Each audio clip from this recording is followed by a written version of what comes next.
I need you to trust me. One last time.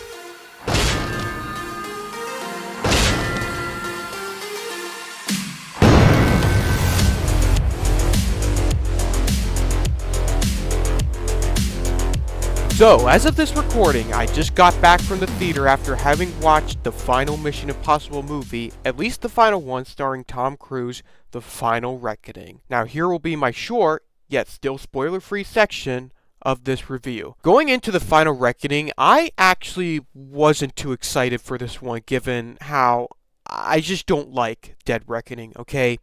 I just don't. Like, that film's badly written and also somewhat badly assembled for reasons that I will definitely have choice words for if I ever write a video about that movie. But point is, I wasn't too hyped going into this movie, so what did I think of it coming out of the theater? Well, the eighth and final Mission Impossible film was a relatively mixed bag for me. It had far better action sequences than Part 1 of the Reckoning timeline, better character scenes than Part 1. The IMAX depiction of being a cult is mostly mitigated this time, but as an ending to the series, it's a frustrating mix between being underwhelming and satisfying, especially considering how this two-parter came off the heels of what still would have been a perfect ending to the series, Fallout. Now let me get to the question I know will be on your mind if you're anything like me in terms of my love for the characters above that of any action or anything else really in this series. Ilsa's fate. Unfortunately, not only does she not make a comeback, she is also barely even referenced, and that also goes for the first woman Gabriel killed to frame Hunt, not even in the final battle, which absolutely sucked, especially considering in this very movie, Luther got a way more respectful send-off than Ilsa did in either of those two movies combined. Ethan's equal, the only woman who wasn't Ethan's wife that Ethan was serious about, as Luther indirectly said in Fallout, the woman who saved his life twice, and who was heavily set up with a short conversation we never hear she shares with Julie in Fallout to reach a far more satisfying conclusion with Ethan, couldn't even get half the send-off Luther got. That instantly knocked it down a full star for me because she was a great character played by a brilliant actress that even with Ferguson's scheduling conflicts deserved far better. It also hurts the case of making Grace a character you should sympathize with, given with a lot of the moments, except maybe her big moment in the climax she shares with Ethan. All it does is further stress the absence of Rebecca Ferguson and how she brought such vitality to her scenes with Ethan. And I don't blame the actress, Hayley Atwell, as she's actually doing a better job than MI7 here. It's poor writing from MI7, and some from MI8 as well, I largely blame this on. The film's pacing is noticeably more neck-break compared to the first part, which sometimes works and other times makes you wish they slowed things down a little. The opening is the worst sin in this, as it moves way too quickly in its second half before the credits, where part 1's move too slow in its second half of the opening. Also, man oh man that the credits feel significantly cheaper in this part. There's comedy still injected somewhat inappropriately. Now nothing's as terrible as that car chase from part 1, but still too much for my taste. That being said, there is actually a lot more to like than there was in part 1.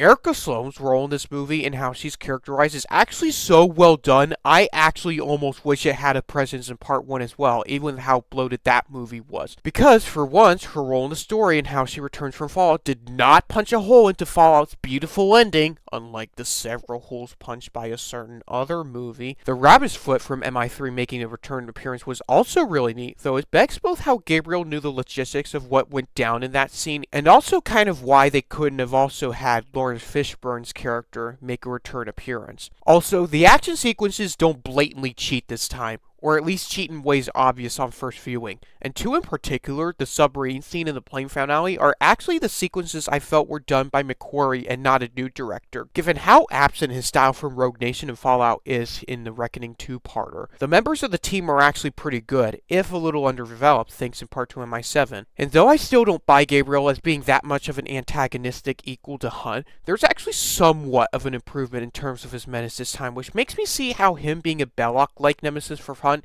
could have worked had part 1 been written better. Also, the entity is just kind of absent in this film. Nuclear threat aside, outside of that opening scene, which makes you think that he's going to have a much bigger role in Ethan's psychological depths and struggles for him to overcome, after that, the entity's mostly gone in this movie. I feel even part 1 did a better job displaying the role it had in the story compared to part 2. And also the music, because Lauren Balfe did not return, I would presume because of scheduling reasons, given how busy he was at the time, the score just feels like it's kind of there. There are a few moments in which it's genuinely epic, such as the final action sequences, but overall, sadly, I'd say it would be the weakest score in the franchise. Yes, below MI2 as well. Overall, I feel this one was a frustratingly mixed bag, and one that frustrates me because with how great a finale it could have been, but fell short of it. So, I'm sorry, but the Reckoning timeline, I'm just not a fan of it overall. Fallout will forever be the true ending to Ethan Hunt's story. 3 out of 5 stars.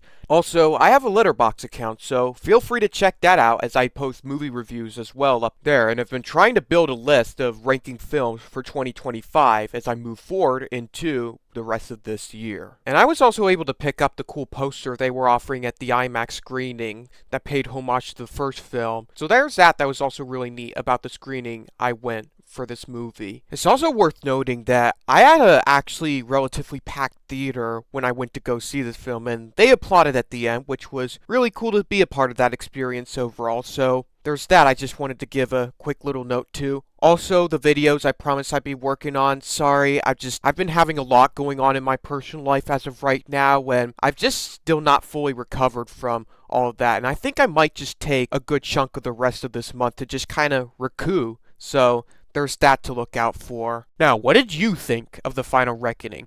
If you liked the video, please be sure to drop it a like and consider subscribing so that you don't miss out on the new content I will be having coming up soon for the channel. With that, this has been Never End Offender here. I will see you in the next one. So long for now.